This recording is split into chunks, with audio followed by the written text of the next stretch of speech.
I want to get a little bit into Todd and Yep. Nick, a little bit of the psychology of sales. I think one of the things that we do as agents is we just get into selling.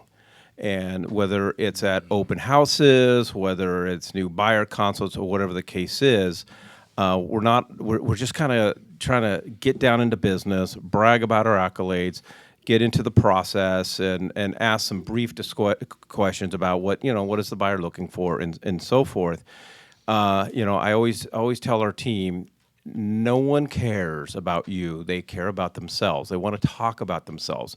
And so when I'm doing a new buyer consult, I'm gonna go through three questions that I get down to before we really start getting into, hey, have you been pre-qualified, and Oh, that's not one of them? and so forth. Yeah.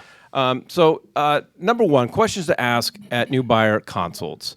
Number one, what is your motivation to buy or move? And it can't just be a passing question. You're going to get all kinds of great information. And this is where I always start. I want to know, if we're going to sit down, what is your motivation? Why are you buying? Why are you moving? What are those factors that are making you want to do this? Because there's going to be a myriad of answers, whether it's schools, whether it's jobs. I don't like the neighborhood, and as a buyer answers those questions, it's going to really help you formulate the plan. Because the worst thing that you can do is take buyers out to go look at a bunch of homes that there was never a shot that they were going to buy, because it's not in their wheelhouse. It's not necessarily what they're looking for. So you have to be prepared to listen, because understanding motivation always will help you meet their needs, and that's what makes a good real estate professional, is helping people helping them identify their problems and helping them meet their needs. And it's going to also reduce wasted time. I don't want to go look at I don't want to go show you and Lynn a bunch of properties, or Nick and Sean a bunch of properties that they would never consider buying, but I wouldn't know that unless I understood the motivation. Yeah, absolutely. And motivation, by the way, is the reason truly why people do what they do. It's not because of external factors in most examples. These are usually life changes. These are things that have popped up that were unexpected. Sometimes they're like we were talking about earlier, investment perspectives, and so you plan this right from the beginning. But most of the time, there's been a change, and we've also always said this, Mike, over the years. Whether you're a brand new agent or not, a brand new agent always fights with the presentation. They always think they have to have some kind of soup to nuts presentation, and it has to be shiny, and it has to be the latest technology, and it has to be, and it has to be, and it has to be. And the reality is, stop it. That's far and far away from what the true definition of a professional realtor is. What that would be is, how many questions did you ask? Who talked the most? And what did you write down? What did in this particular example, the seller's motivation, teach you about how quickly and what you need to do, and even the recommendation of a list price? Yeah, and Nick, this should take up some time, because what we're trying to do is we're wanting our buyers to take a look at us. We want to build trust, and we want them to trust us, because people will not buy from those that they don't trust. True. And this is showing that you're listening, that you're caring, but it's also giving you incredible insight. I mean, this is the whole presentation. The rest of the presentation that you're going to have with these buyers should be dictated by this first question. It should be the majority of the conversation, and then as you get more information from them, because as Todd said, you are listening, you're simply asking clarifying questions, drilling down questions, trying to get them to come to the realization on their own of what they're trying to accomplish, and then all you're going to go out there and assist them with it. But that's the point. You have to be the expert to ask the right questions, not do a bright, shiny presentation. And like you said, agents are worried about, with the new BBA stuff, having a good presentation. It shouldn't matter. Your goal is to help support them through one of the most challenging purchases of their lives. You're there to support them through that, and that's going to be started by number one. All right, number two, I want to know what their needs and their wants. There's a lot of confusion about this. You start out talking about motivation, and you start, we talk about, we typically ask about, what do you want in a home? What are you looking for in a home? And which is great. And it's something that we need to do. But then we also need to separate the two. Okay, of all these things, what are musts? What are something that you that you need, that it should say what are your musts versus wants, but what are the things that you need? And then let's make a list. Here are the things that I absolutely have to have in a home, and then these are the things that I want.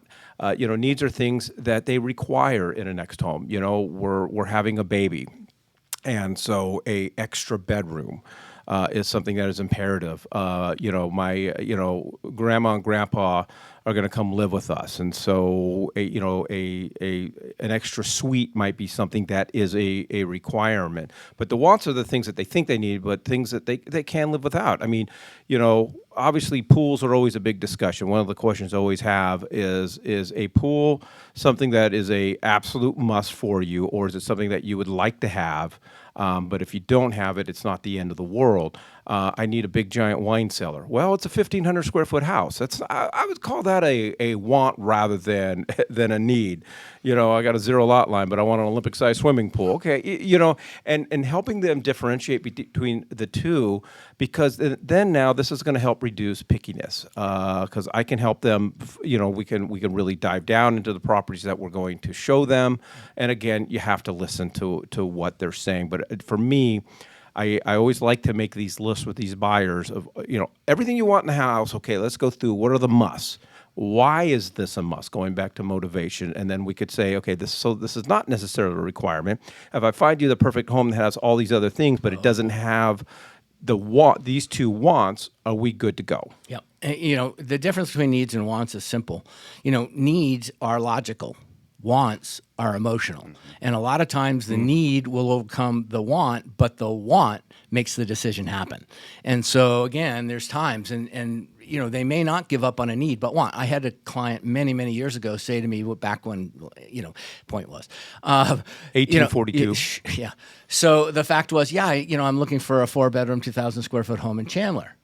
And so the reading between the lines is, well, first, to the first number one and number two, why do you need to live in Chandler? Is it because, sometimes it might be because of boundary exemption.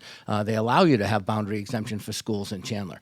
But then again, it might be somebody who is a municipality worker that has to live within those boundaries. But here's the point. So if I could show, if you don't have to live in Chandler for one of those reasons, and I could show you the home that you're looking for 1.5 miles over McClintock, further west, would you be interested? Would you consider it? And the funny thing is, well, I never really considered Tempe. Well, you just got 9 square miles more search than the other realtor did. I would say that needs versus wants is almost as important as the motivation, especially in 2024. We are living in the instant gratification world.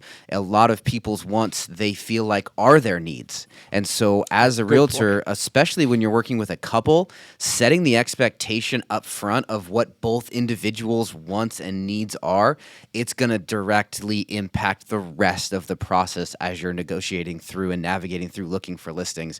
It's a big part of the conversation. I think number 2 is a good call, Mikey. All right, appreciate it. All right, number 3.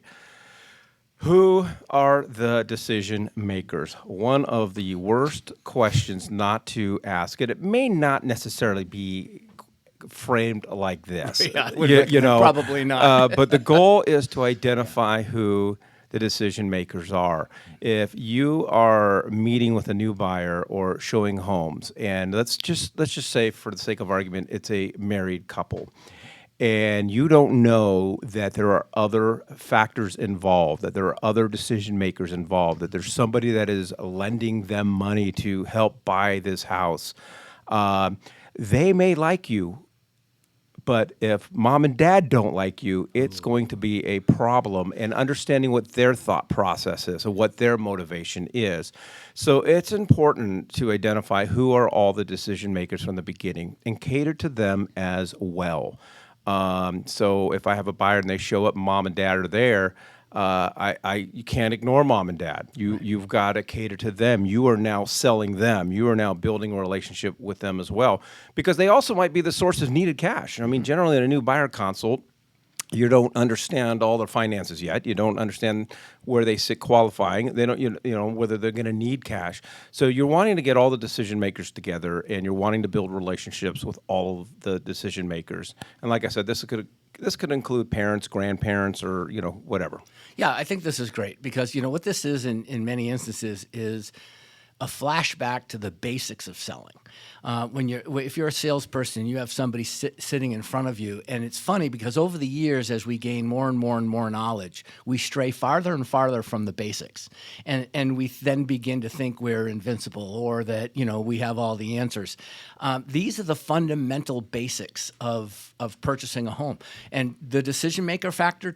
You nailed this one, Michael, because this is a situation where a question something like, will anyone else be participating in the transaction, or something along those lines, whether it's for down payment money or recommendations because maybe one of your relatives was a realtor before or is, and things like that. You need to know who in the family tree has a real estate license, and chances are half of them do. Half of them, yeah. Well, and again, I think it's setting expectation. How often do we see the joke about the buyer's father showing up to inspection and then killing the Blowing the deal? deal. Because if you're setting those expectations up front and you've got dad on the line and he's communicating with you and he's part of the conversation, he's going to then fight for you because he likes you. He's not going to try and blow up the transaction. But yeah, I think these are good, Mikey. Well, two things. One, for the record, I've never used AI for any of my 3-packs. So You're just saying that out loud. I'm just saying that out loud. Number two, with this, I just thought of it because with our team, we focus a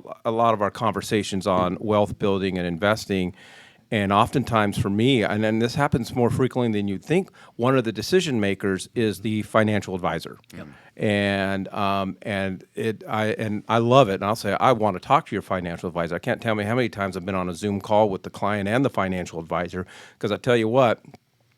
That financial advisor has got a lot of pull and a lot of sway and so forth. And a lot of clients. And a lot of clients. All right, that's our 3-pack, non-AI generated. Perfect. Before we do the fun fact, can I get everyone to shift over to the left a foot? Get closer to me. I want to make sure Christopher's a superstar. All right, perfect. Thank you. Because Nick, going back to point number 2, needs me and wants me. It's true. Ooh. All right. Okay, now you made it weird, guys. Buyer broker fun fact. If you have any amount on a seller commission addendum or the CAB form, but your buyer broker agreement is 0, your buyer will get your compensation. You cannot, Nick, I don't know how many times we're seeing this. Yeah. You could not get paid if your buyer broker agreement is 0. Correct. We're seeing a lot of this scenario. The buyer's agent knows, for whatever reason, the listing side is offering some kind of compensation. So to make the conversation with their buyer easier, they're saying, hey, they're already going to offer compensation, so I'm just going to put 0 so you don't have to worry about it. We don't even have to talk about it. If we, as a brokerage or your brokerage, receives a buyer broker document that says 0, not 1 penny more can be paid above that $0 amount. All of the compensation agreed upon through the SCA or the CAB then goes directly to your buyer client. Now, I will say there is the addendum that could modify that, but I will say this. It just shows that you're greedy. So be really, really cautious. Well, and my use that understanding upfront. is the addendum cannot take the buyer broker compensation up. It can only go down. If the addendum can. Yeah, the addendum can. It's something that we as a company we talk to our agents before they do that because it could potentially be an issue. All righty, well, there you go. And I probably should have used the AI for this to get rid of those typos.